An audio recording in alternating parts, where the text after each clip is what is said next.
Good morning, I'm Gretchen Homer coming to you on this Friday, the 28th of November, bringing you Morning Matters because your mornings matter. Get to the stories that matter today. Former President Rodrigo Duterte will not attend today's reading of the ICC Appeals Chamber's judgment on his bid for interim release. The court has approved his signed waiver of appearance, allowing the verdict to proceed even in his absence. The Senate has approved the 889 million peso budget of the Office of the Vice President for 2026 in under 5 minutes, with no questions raised on the floor.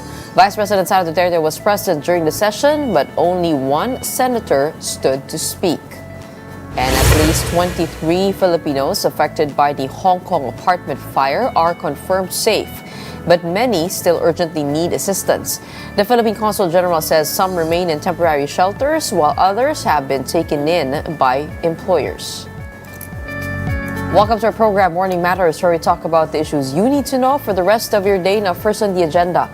With no questions raised on the floor, the Senate passed the 889 million peso OVP budget for 2026 in just under 5 minutes. Here is a report. In under 5 minutes, the Senate approved the 889 million peso budget of the Office of the Vice President for 2026. Vice President Sara Duterte personally attended the plenary, but no senator raised a single question about the OVP's budget. Only Senator Robin Padilla, a Duterte ally, stood to thank the chamber for retaining and even increasing the Vice President's funding. Maraming salamat po, sponsor, Senator Sherwin Gatchalian. Kundi ako po'y magmamanifest lamang. Ako po'y natutuwa sapagkat dito po sa ating bulwagan ay atin pong hindi binawasan ang budget ng ating pangalawang Pangulo, bagkus ay dinagdagan sa lahat po ng mga senador. Maraming salamat po at hindi po nagmula dito sa ating bulwagan ang pang-iipit sa ating pangalawang Pangulo. Muli po, maraming salamat at pinatutunayan ko po ng napakalaki ng naitulong ng ating pangalawang Pangulo. He also highlighted the OVP's assistance during the calamities and emergencies. Sapagkat alam niyo po, sa akin pong karanasan sa tuwing may dadating na kalamidad, kalungkutan, kamatayan, naandyan po lagi ang ating pangalawang Pangulo upang makiramay, tumulong. Kahit saan pong lupalop sa Pilipinas, makikita po natin ang opisina ng ating pangalawang Pangulo at siya mismo pumupunta sa mga lugar na hindi pa po naabot ng kahit na sinong naging public official. After the session, VP Sara was seen meeting with her Senate allies, including Senators Bongo and Amy Marcos. She briefly faced reporters but declined to take questions, offering instead a Christmas greeting to the Senate press corps. Sa inyong lahat, sa Senate beat ng Friends from the Media, the reason na pumunta ako dito ay para batiin kayong lahat ng Blessed Christmas and a Happy New Year. And I wish you good health in the year 2026. And we'd like to thank the Senates of the Philippines for approving the OVP year 2026 budget. According to Senate Finance Committee Chair Win Gatchalian, yesterday marked the final day of budget deliberations. The Senate is expected to open the period of amendments for the 2026 national budget next week. But one absence stood out. Senator Bato de la Rosa, assigned to defend the Department of National Defense's budget, was again not present and has not attended any session since Congress reopened on November 10. SP, yung kay Senator Bato lang, nagpaalam po ba siya na absent siya even budget dailies? Hindi, he has not gotten in touch with me since the break. What do you make of it, SP, na hindi siya nagpaalam? Pwede po yun, SP? Oh yeah, malalaki na sila. It's their own lookout.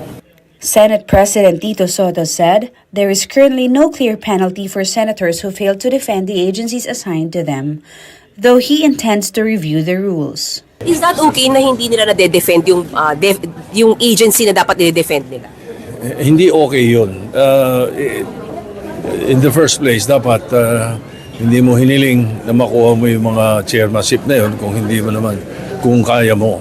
Sana, kung hindi mo kaya, hindi mo dapat hiniling na makuha mo yung mga chairmanship na yun. Especially vice chairmanship ng budget, national defense, napakahalaga eh. So, I leave it to Senator Gatchalian, who's the chairman of the Committee on Finance. Siya na bahala kung anong gagawin niya. He added that Senator De La Rosa has not reached out to him amid talk of a possible ICC warrant. House Majority Leader Sandro Marcos wrote to the Independent Commission for Infrastructure expressing his readiness to appear before the body at any time. The letter comes after former Congressman Zaldi Co accused Marcos of allegedly facilitating over 50 billion pesos worth of insertions between 2023 and 2025. ICI Executive Director Brian Hosaka confirmed that the commission has received Marcos's letter. He noted that they acknowledge Marcos's willingness to appear without a subpoena. Well, right now, if you read the request of Congressman Sandro Marcos, it was not stated there. So based on our rules, unless there's a request, formal request for an executive session, the default will be live stream. Ang commission naman bukas sa any information, especially here na merong pupunta, regardless of who that person is, will voluntarily appear and testify under oath, malaking bagay sa amin. We take note of his willingness on his willingness to appear voluntarily before the commission, and we will wait for the commission to eventually set the date. Agriculture Chief Francisco Tiu Laurel steps in to defend First Lady Liza Araneta Marcos amid former Congressman Zaldi Co's allegations over her role in the controversial onion importation mess. Here is a report. Napakasinungaling talaga niya. Agriculture Secretary Francisco Tiu Laurel Jr. slammed resigned Congressman Zaldi Co over his accusations against First Lady Liza Araneta Marcos. In a video released by Co on November 26, he accused the First Lady of involvement in the surge in rice and onion prices. According to Co, her brother Martin Araneta controls onion importation. He claimed that when the House investigated the spike in onion prices in 2022, FL Liza allegedly called then House Speaker Martin Romualdez to stop the inquiry. Kaya walang natuloy at walang naparusahan. Dahil pala, kontrolado ng kapatid ng First Lady ang importasyon ng sibuyas. He also claimed the same thing happened when rice prices surged in 2023. Co said Tiu Laurel had presented a confidential report to the House Committee on Agriculture which allegedly indicated that the First Lady controlled rice importers. But the DA Secretary presented what Co said was the confidential report in question. The First Lady's name was not on the list. Ito ho ay walang katotohanan. Fabricated lie ho to. The First Lady has never meddled in any DA matters. Napakasinungaling talaga niya. He added that Martin Araneta also had no role in onion importation. He said the onion price hike in 2022 was due to a supply shortage. If may big-scale smuggling na nangyayari during that time, nakakasiguro ako na hindi tataas ng ganito ang presyo. Hindi ito logical. Hindi rin totoo na involved si Martin Araneta sa onion importation or any smuggling or importation issue. Tiu Laurel said the only true part of cost claims was that they discussed lowering rice tariffs in 2024. But he said the former lawmaker actually wanted zero tariff, contrary to his statement in the video claiming 15%. The DA chief plans to file cyber libel charges against Co. Saldi ko, ang masasabi ko sa iyo, umuwi ka na, harapin mo lahat. While the First Lady has not yet issued a direct response to Co's accusations, she shared a pointed message on Facebook. She said that while others may prefer theatrics, she would rather focus on teaching law students how the law works, rooted in truth and proof. At least 23 Filipinos affected by the Hong Kong apartment fire in Tai Po are now safe but still in need of assistance. Philippine Consul General Romulo Victor Manzano Israel Jr. told One News that some of them remain in the shelter, while others have already left with their employers. Israel also confirmed that the family of the Filipinas still in the ICU has already been contacted by partner agencies. Authorities are now trying to reach 59 other Filipino domestic workers believed to be living in the damaged apartments to ensure everyone is accounted for. We have the OWA and MWO with us, have assured our workers of Philippine government's assistance. So those who were affected by the fire will receive monetary assistance, and those who are in need of medical help as well, so we'll have additional assistance. Coming right up with the November 30 anti-corruption rally just days away, what should Filipinos expect? We speak with Tindig Pilipinas co-convener Kiko Aquino D on calls to rise above political colors, the objectives of the rally, and how organizers plan to keep the momentum going after the event. Keep it here.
Welcome back. You're still watching Morning Matters here in One News. Senator Bam Aquino urged Filipinos to put aside political colors in addressing corruption. Aquino pointed out that the real victims are ordinary citizens, not politicians. He called for attention to those who suffer the consequences of systemic failures rather than framing corruption solely as a partisan issue. On November 30, the Trillion Peso March movement will stage its biggest anti-corruption rally yet, aiming to push for accountability and transparency in government.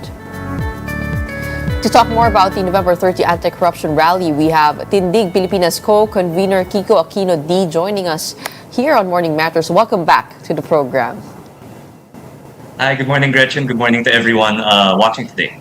Okay, first of all, I just want to get your response to Senator Bam Aquino's call for Filipinos to put aside political colors this coming Sunday. Does that mean we're going to see pro-Duterte, anti-Duterte supporters in one venue? But I think it's the same position as September 21, no? So we're not pro anyone and we're kind of anti everyone, no? So if that's what you're expecting when we say set aside political colors, then yes, no. definitely, I think the common call of the rally doesn't. While you're happy to call out whichever politician we want, no, the common call of the rally is ilantad, meaning transparency, ibalik, meaning forfeiture, ikulong, which is what everyone has been saying the whole time, igalang ang 1987 Constitution, and ipanalo ang sambayanan kontra dinastiya. So we're putting, as we've seen in the last few weeks, no, political dynasties have been such a big contributing factor to the corruption that we're seeing. And so we're putting that right alongside our calls against corruption for this November 30th. Okay, but for the November 30 protest, there has been some confusion over which group is rallying where. So, the People Power Monument rally, yan ba ay Tindig Pilipinas rally? Can you enlighten us over what's going to happen? Right. So yung Tindig, isa lang siya sa mga organizing groups para sa EDSA People Power Monument sa November 30. Again, yung broadest alliance namin, it's called the Trillion Peso March Movement. And kasama dito yung CBCP at ibang mga religious groups. Kasama dito yung iba't ibang mga civil society organizations. Tindig is just one of the different organizers po. So this is the part 2 of the rally that we had in People Power Monument last September 21.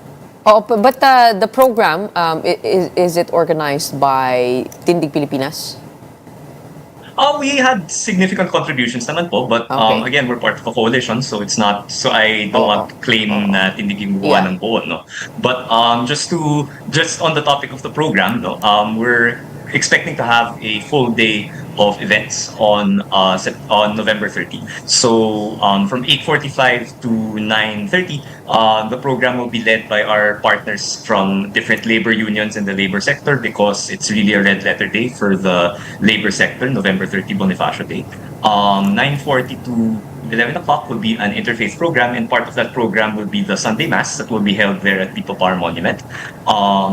11 o'clock to 2 o'clock will be the main program, where the different civil society groups, religious organizations will be making our main calls. And then 2 to 6 o'clock will be the youth-led program, where aside from the youth also giving voice on the issue of corruption, we've also invited a lot of the artists who volunteered to perform for us, to perform during that. Most but not all will perform during that segment.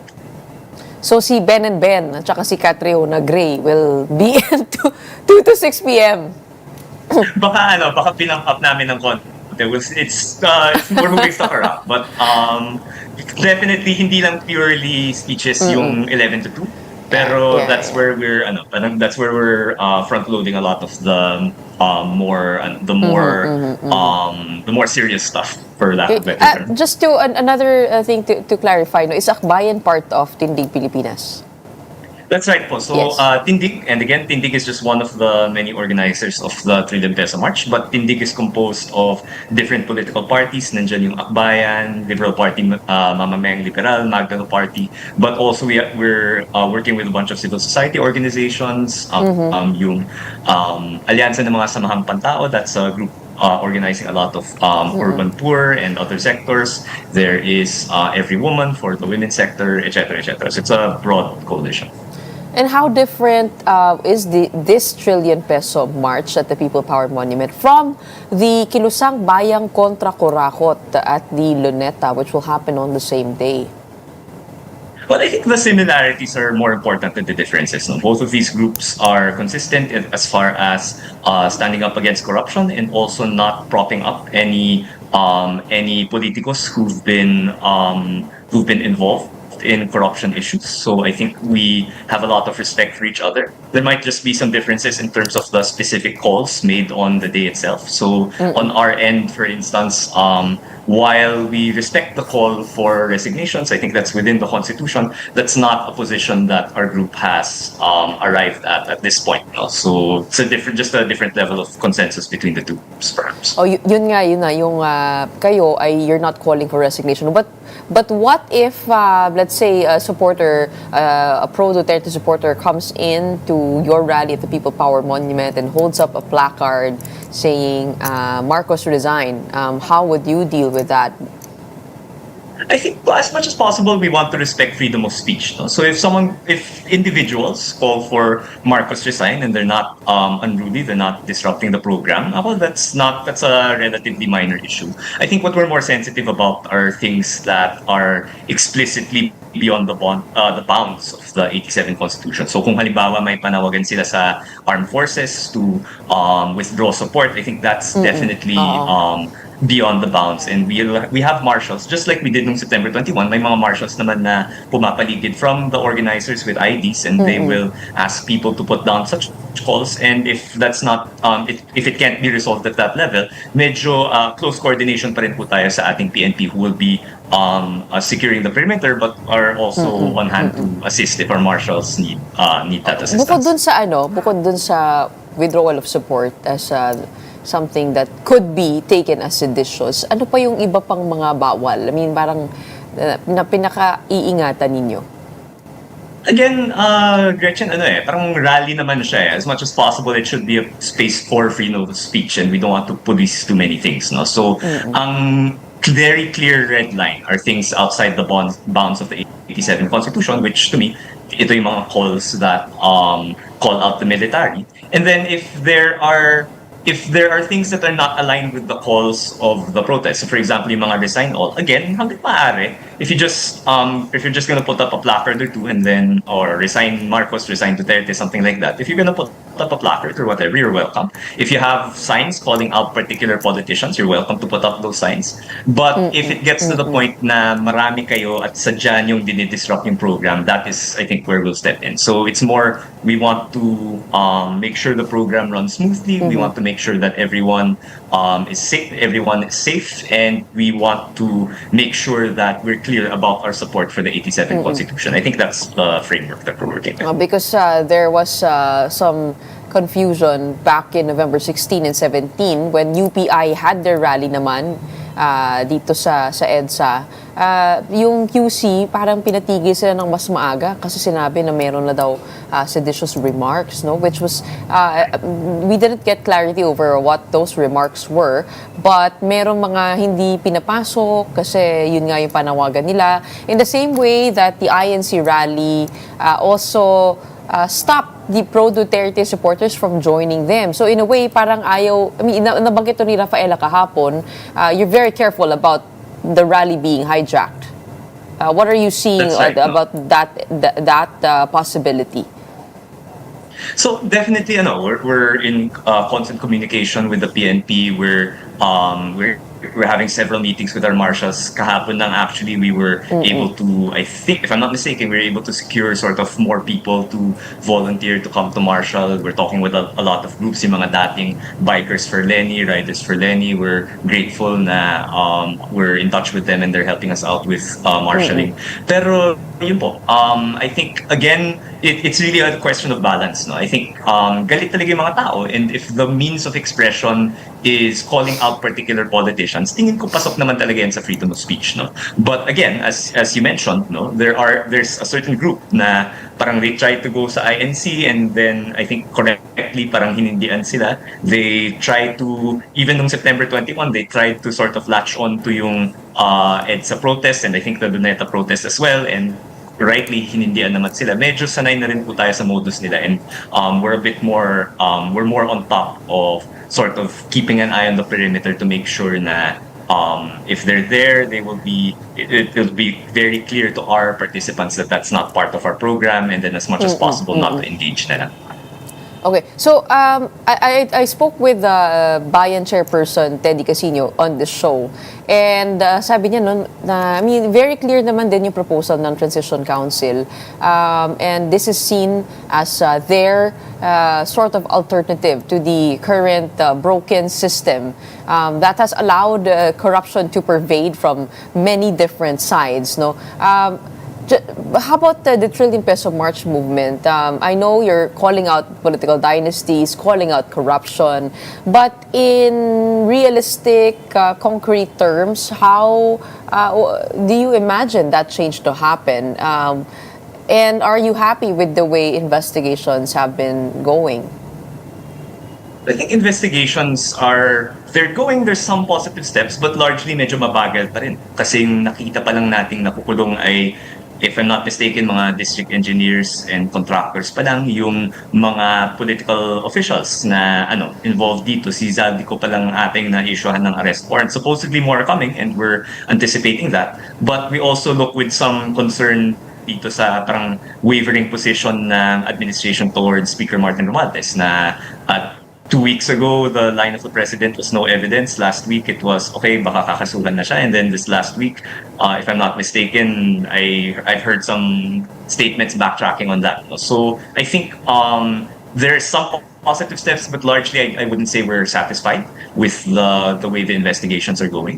But in terms of what's realistic, definitely the legal end is important. But I'd also like to say that accountability is also political. And that means using the ballot to turn our backs on these politicians na paulit-ulit yung pangalan nila. And we've seen that happen before. No? When the PDAF scam happened, si Bong Revilla, Jingoy Estrada, and the late Juan Ponce Enrile, 2 out of 3 failed their re-election in 2019. The last one, Bong Revilla, was only propped up by the Duterte administration in their slate. No? So I think if the current admin is serious about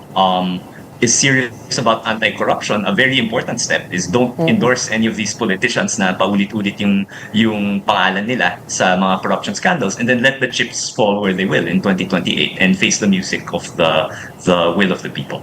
Pero sabi ng rally sa Luneta, mga grupo doon, ay why wait till 2028? Pwede na tayo mag-special elections ngayon. There is a way to make this transition council that they're proposing within legal bounds. Mag-issue daw ng executive order, let the Senate President take over, tapos mabubuo siya ng transition council made of people from different sectors. Tapos magkakaroon ng halalan. Tapos magpapasa ng swiftly ng anti-political dynasty bill. Was there ever an attempt for your group to unite with them? Meron bang pag-uusap para isa na lang yung panawagan dito sa mga rallying ito? So I think yung point sa Transition Council, I think there's a lot to unpack there. Kasi there's bits of that na pasok pa rin sa Constitution. No? So kung sakaling mag-resign yung presidente tsaka yung vice-presidente na hopefully walang papel yung military dyan, since that also would be outside the Constitution, the civilian authority should be above. No? But if the president or vice-president were both to resign, tama naman. The Senate president takes over and then he is, currently it's he, no?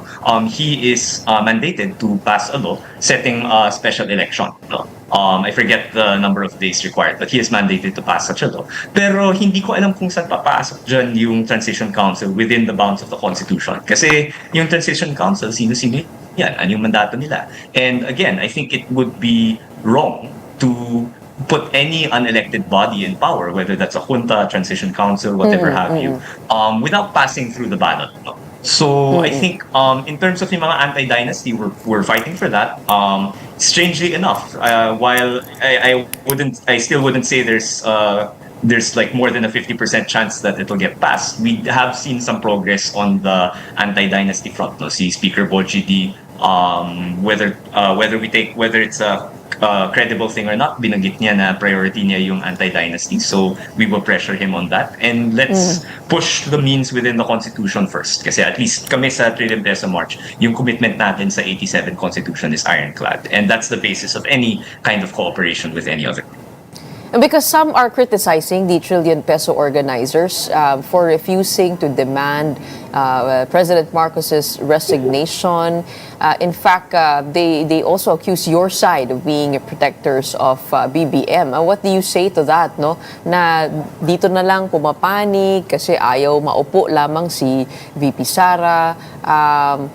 What are your thoughts on those comments? So my view is we are loyal to the Constitution, no? And the constitutional system, which we all participated in 2022, produced a president and a vice president. No? We're not satisfied with that president, and I believe that President Marcos has made the best argument that anyone has in the last few years of why Marcos should never be president. No? By his actions, by allowing all of this corruption to happen, and I think he will face the consequences of his whether it's just negligence or complicity, he will face the consequences of that in 2028, which is the democratic system. No? Pag nagkakaroon ng corruption, definitely cases should be filed, but there's also political accountability, and that happens during elections. He faced a bit of that in 2025. Kaya talagang talong-talo yung alliances slate. He'll face that again in 2028. And then as for Vice President Sara Duterte, again, I think it's fairly clear that I don't believe that she should be president. I think that she's done things that are clearly impeachable between corruption and sort of violent tendencies. But if President Marcos were to resign or were to be impeached, she's the successor, no? And so we need to decide, is that an acceptable condition either? And then for those who say, okay, neither, then Senate President takes over, baka pwede pa rin yun kung kusang magre-resign yung dalawa. But if what happens is there's a transition council inserted in between, saan yung mandato nun? Because as much as I don't like President Marcos and as much as I don't like VP Sara, they did receive the mandate of the people in 2022, and that's something that, with humility, I have to recognize that is it's the constitutional order that they follow to occupy that position. But taking a look at the magnitude of corruption, you already said, no, VP Sara is impeachable. But what do you think about the president? I mean, he has, according to command responsibility, right? He has allowed all of this to happen. Kung dati pa lang alam na niya na meron ganung nangyayari, napagalitan niya na si House Speaker at si Congressman Zaldico, according to Congressman Toby Chanco, bakit hindi niya pinigilan? And this is all happening under his administration. But I think in terms of command responsibility, I'd have to review kung that directly is impeachable. But definitely, I think if more evidence materializes that substantiates yung comments ni Zaldico, which is why I think on the one hand, si Zaldico should come home, tama naman yung sinasabi. But on the other hand, I think the Marcos administration, one, needs to make sure he comes home safely so he can give his testimony and then there can be a bit more credibility to it. And two, they need to recuse themselves from the investigations. Tama na yung, the ICI, while it was something we called for, I think it's increasingly untenable that it serves at the pleasure of the president. So he should, if he's serious about anti-corruption and clearing his name, certify as urgent the bill that creates an independent ICI. So he has no more role in the investigation, and the ICI can go where the evidence takes them. So I think in that sense, if it's from there, evidence emerges that is clearly impeachable, then I think that definitely will have to be pursued if we want to stay within the bounds of the Constitution. But as of now, the call is again for the president to recuse himself from the investigations by certifying the ICI bill as urgent. All right, invite everyone to your protest this coming November 30. And po, so again, November 30, there are protests all over the country. Sa Metro Manila, nabanggit na yung Luneta. We're organizing the group sa People Power Monument. And then all over the country, Cebu, Palawan, places in Mindanao, talagang may iba't ibang mga versions ng Trillion Peso March na magaganap doon. So wherever you are, please join, please make your voices heard laban sa corruption. And if you're here in Metro Manila or kung punta kayo dito sa Maynila, yung Trillion Peso March po, magsisimula yan mga 8:30, 8:45 sa EDSA People Power Monument. See you there po November 30 for part 2 of the Trillion Peso March. We pray for a peaceful protest this coming Sunday. Maraming salamat for joining us and telling us all about the stand that you're making. We have Tindig Pilipinas co-convener Kiko Aquino D. Thank you very much po. Thank you very much to everyone who watched today. Up next, former President Rodrigo Duterte will skip today's reading of the ICC Appeals Chamber's judgment on his bid for interim release. What does this mean for the case moving forward? We'll speak with Attorney Cristina Conti to break that down when Morning Matters returns.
morning, I'm Gretchen On here in Morning Matters. We talk about the most pressing issues and give you the context behind the headlines.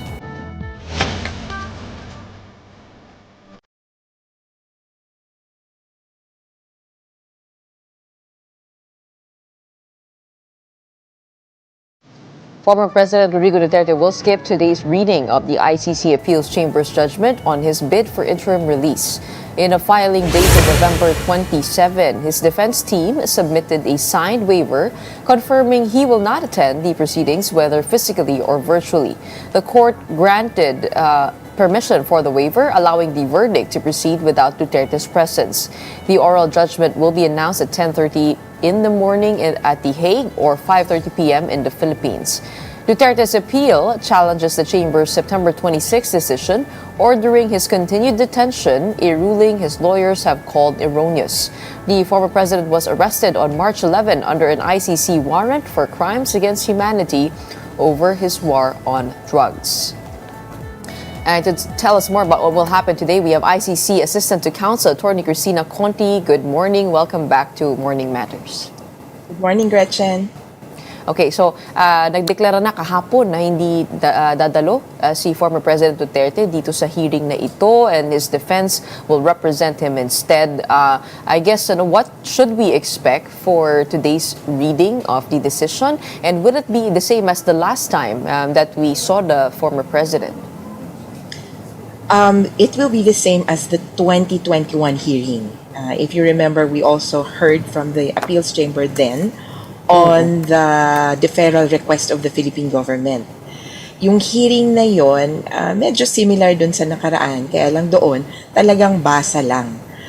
They will call the case and then they will read the decision.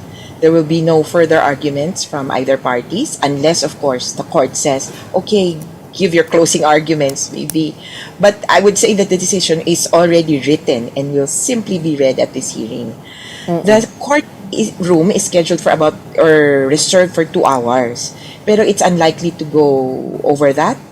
And I would say mabilis lang to. Siguro 1 hour. Hindi naman nila siguro babasahin yung buong decision. But of course, they have 2 hours at most. And it will just be a summary probably of the decision and possibly dissenting decisions. We'll be seeing a team or a group of 5 judges sitting as the appeals chamber, and there will be, as usual, the prosecutor, the defense, and sort of for the first time, we will have the victims represented through the Office of the Public Counsel for Victims. So 3 ang kaharap ng judges. I did see your post on Facebook about the judges. Anong napansin mo dito sa composition ng appeals chamber? Well, the appeals chamber is composed of course, seasoned judges. The presiding officer, the presiding judge will be a woman again. And so we'll see probably 2 out of 4 talking heads are women. So half-half, unlike the previous hearing where only the judge was a woman. We will see Manjayayan Yang and we will see Nicholas Kaufman, in fact, for the first time as kumbaga, lead counsels. But what would be very important for us is that the victim's interest will be represented through OPCV, through Paulina Masida. Previously, there was parang may umupo lang, pero ito, ang victims talaga have yung interest of the victims has been ordered to be represented through the OPCV. Later on, if the victims or as soon as the victims are qualified, saka mag-a-appoint ng counsel of choice. And isa lang dun sa judges, no? There is a judge who will sit tomorrow. Gotcha Lord Kipanidse, if I've pronounced that right. Si Judge Lord Kipanidse, ang isa sa dissenting opinion nung 2021. Nung 2021, pinag-usapan natin yung pwede bang i-postpone yung investigation, hindi ba dapat ipaubaya sa Pilipinas yung nangyayari.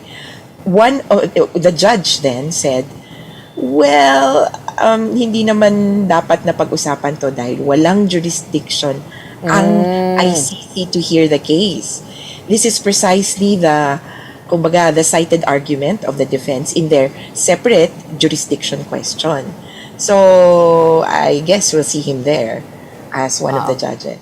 Yun ang aabangan natin, no? But speaking of the OPCV, no, how have they worked with you? Because you're also lawyer to the victims. Not just you, we have also Gilbert Andres. We also have Joel Butuyan, lawyers to the victims. Are you in close contact with the OPCV?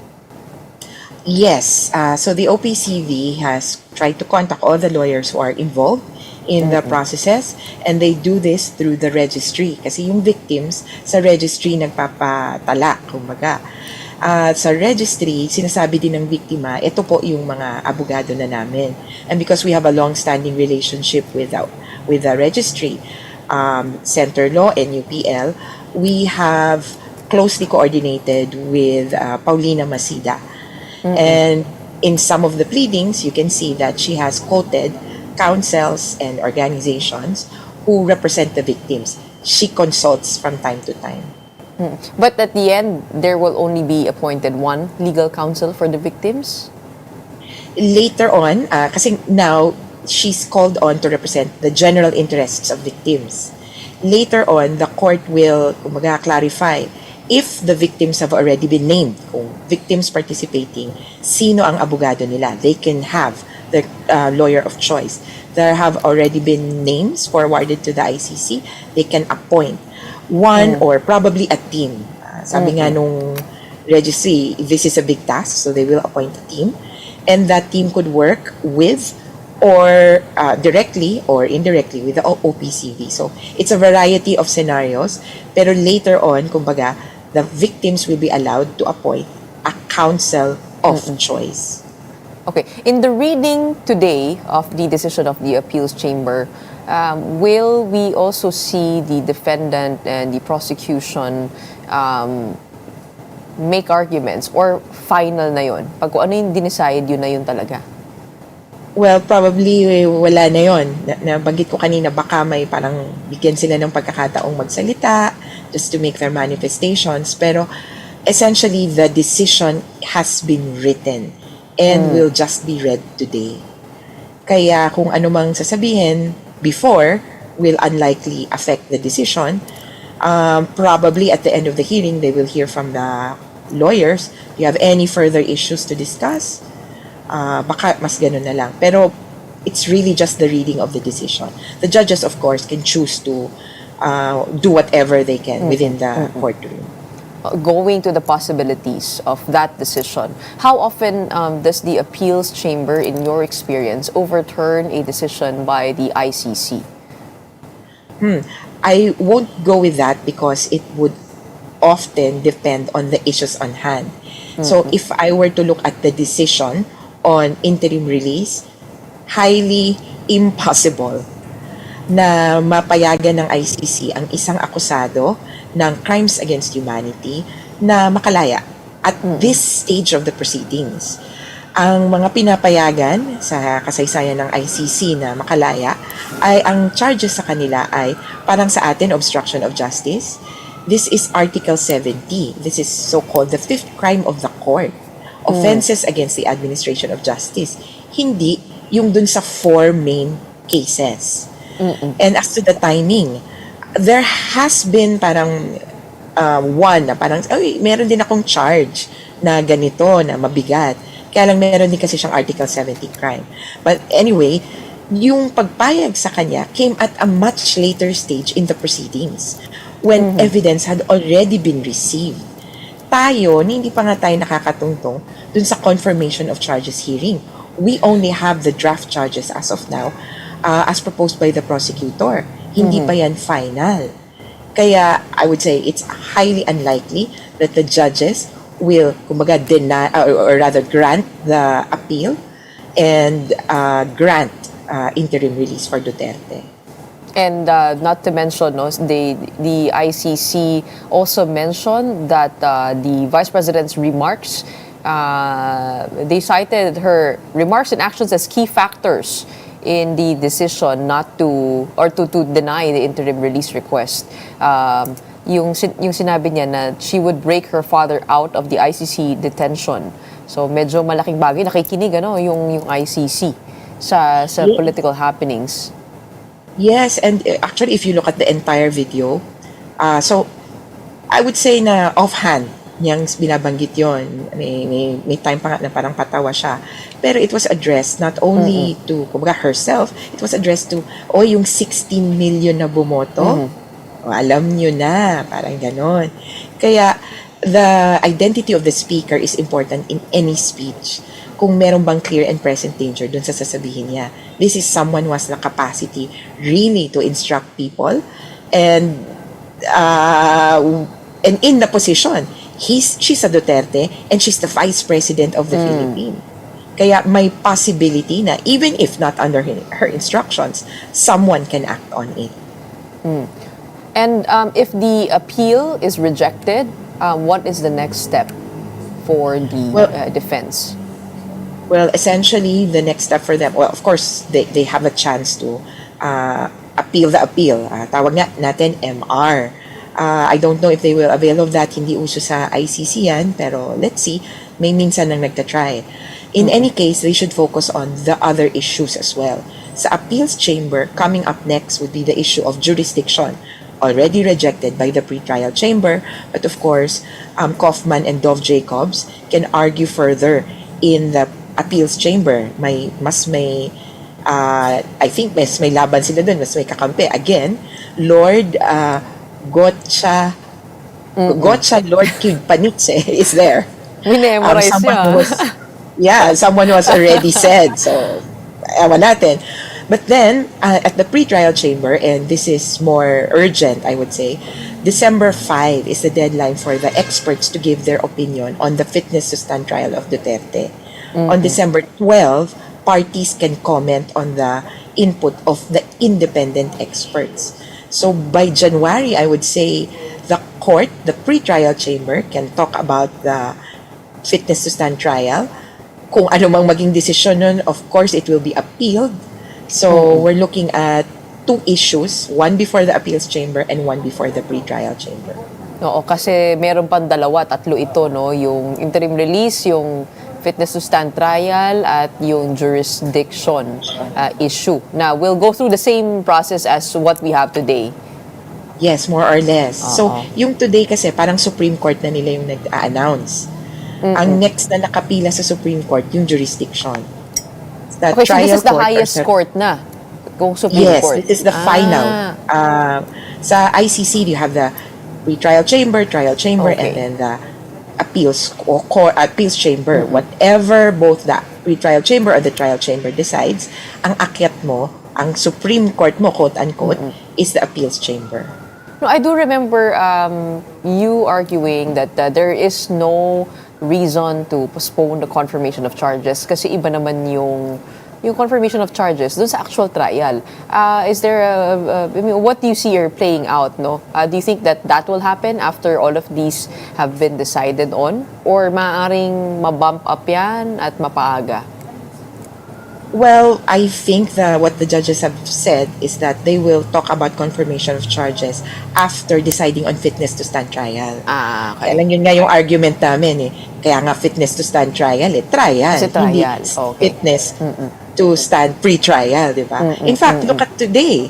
Duterte can opt out of some proceedings, including confirmation of charges hearing. Kaya pwede siyang mag-waive ng appearance. Kaya sabi namin, sayang, dapat tinuloy na natin ng September para at least we can talk about more substantial issues, especially the charges, come 2026. So amongst the three issues, pinaka-sticking point probably would be the fitness to stand trial issue, no? For Duterte. Pero for others, it would be jurisdiction. Because if there's no jurisdiction, the alleged warrant against Bato and what have you could be, kumbaga, nullified. Wala ang lahat. So mas mabigat yung jurisdiction kasi totally exit ang ICC. Pero syempre, mas impactful yung fitness to stand trial kay Duterte. I wanted to go to another personality who is moving around The Hague, and that is former presidential spokesperson Harry Roque. What do you think really happened there? Do you think that he really just made an 8-month-long mistake? Na hindi pala sa Netherlands, sa Austria pala, dapat mag-apply? Well, at face value, what he says is he consulted the Dutch officials, and when he applied, kumbaga, all in siya. Kaya lang, what I would see is his lack of urgency. Meron kasing, kumbaga, why did he want to stay in the Netherlands? Because he wanted to stay with Duterte. Yun yung lagi niyang sinasabi as much as possible nga, hindi ako aalis dito Unfortunately, for us, but fortunately for him, asylum rules are kind of lax. In fact, di ba hanggang December 10 pa nga daw yung pag-decide niya kung anong mangyayari dun kung pupunta ba siya ng Austria. Medyo may mga deadlines na mahaba patungkol dyan. Kaya he was able to put it off. Pero it is clear to me that there was a political decision to remain in The Hague. It was to make a stand with Duterte, which I think could do him bad in his own asylum request. Why? Why so? Well, because it says that you're not here for your personal, kumbaga, on the merits of your personal case, but you're backed on the issues of another. And kumbaga parang akala ko ba ikaw ang may problema, hindi yung ibang tao. And well, if I were to go na, he wanted to offer his services, diba, as a lawyer. So that was one of the parang logical reasons. He couldn't do that under the asylum rules. He cannot work while asking for asylum. Or he could work under very limited conditions.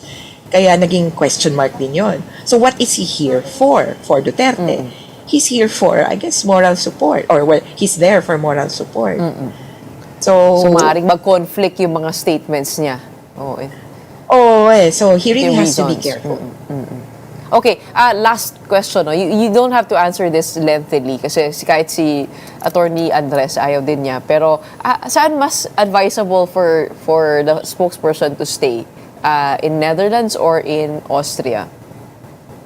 Safer? Well, I wouldn't know because it's feeling where does he feel safer? Pero at this point, I think there's a whole community around him in the Netherlands. Pero I cannot say legally if it would be better for him. From what it appears, kung ako yung sa facts available, dapat Austria because of the Dublin regulation. So, choice niya yan. And if he stays in the Netherlands from what I understand, after December 10, the Netherlands will have to decide on his asylum request. It can choose to deny his asylum based on the facts available. Well, alam naman natin ang Netherlands, ang Hague mismo, no, center yan for law, for lawyers and legal, I guess, luminaries went around there also, no. Kaya iba rin ang dynamic dyan. So we'll see if magpe-pay off itong taya ni spokesperson Harry Roque. In the meantime, maraming salamat. We shall watch out for the hearing that is set to happen today, 5:30 p.m. in the Philippines. But as usual, maraming salamat for lending us your expertise. We have ICC Assistant to Counsel, Attorney Cristina Conti. Thank you. And we will be at a watch party later with the victims. Watch party? Wow, okay. 5:30. Yes. Thank you. In other news, Employers Confederation of the Philippines President Sergio Ortiz Luis Jr. backs the call of several business groups for mandatory lifestyle checks on all government officials. In an interview with The Big Story, Ortiz Luis said the proposal is not a bad idea amid corruption issues hounding the government. However, he noted that the term mandatory should be clarified, suggesting that parameters need to be defined. The call was made by the country's largest business groups, including the Makati Business Club, the Management Association of the Philippines, Financial Executives Institute of the Philippines, or FINEX, and the Shareholders Association of the Philippines. I want the third lifetime check would be good, so that we're trying to overhaul our system of governance and our politicians. So I think it's high time that we do something like that. And this year's Freedom of Information Summit highlights access to environmental data as a key tool in fighting climate change and disaster risks in the Philippines. Mobile Journal Fatima Baduria reports. One way to combat the climate crisis is a strong freedom of information or FOI ecosystem in the Philippines. That is the message of this year's FOI Summit, which encourages efforts from the government down to the grassroots level. The FOI Summit is pushing for the passage of the FOI law, ensuring transparency and access to information for all Filipinos. This year's edition of the summit, held in Muntinlupa City, focused on the significance of environmental data access as part of citizens' right to information. It comes at a time when the country is experiencing the severe impacts of typhoon and flooding. Access to information also saves lives in the face of disasters and climate change. Indigenous and rural communities are often the first hit by typhoons, landslides, and floods, but the least to receive hazard maps, early warnings, or adaptation plans. Central to the issues discussed is the absence of an FOI law. While an FOI manual is in place to facilitate data requests from the public, users say the list of exceptions hinders accessibility. Meanwhile, the Presidential Communications Office says it remains committed to implementing FOI. PCO also says that more local government units now have FOI ordinances or executive orders. There are now 97 local government units that heeded the call to mainstream local access to information, upholding greater transparency and accountability down to the local level. DENR's Ruth Manigos Tawan also mentioned that FOI not only fosters government accountability, but also enables citizens' engagement. The FOI is turning it into a way for ordinary and common people to take part in decision-making related to environment. Last September, the PCO and UNESCO held the International Day for Universal Access to Information Global Conference in Manila. It also tackled the critical role of environmental information to disaster preparedness. Kapatid, Fatima Baduria, we are One News. Gilas Pilipinas begins its quest for the 2027 FIBA World Cup and the 2028 Olympics with a crucial game against Guam at the Calvo Fieldhouse. The first game tips off at 5 p.m. Manila time with the return leg set for Monday at the Blue Eagle Gym. Coach Tim Cone stressed that winning these games is essential for World Cup qualification. With Australia and New Zealand expected to advance, the Philippines and Guam will compete for the last spot in Group A. And that wraps up today's episode of Morning Matters. We hope we've given you the right start to your morning. Let's go ahead and make the day and the weekend matter. My name is Gretchen Ho. Kapatid, we are One News, all sides, all the time.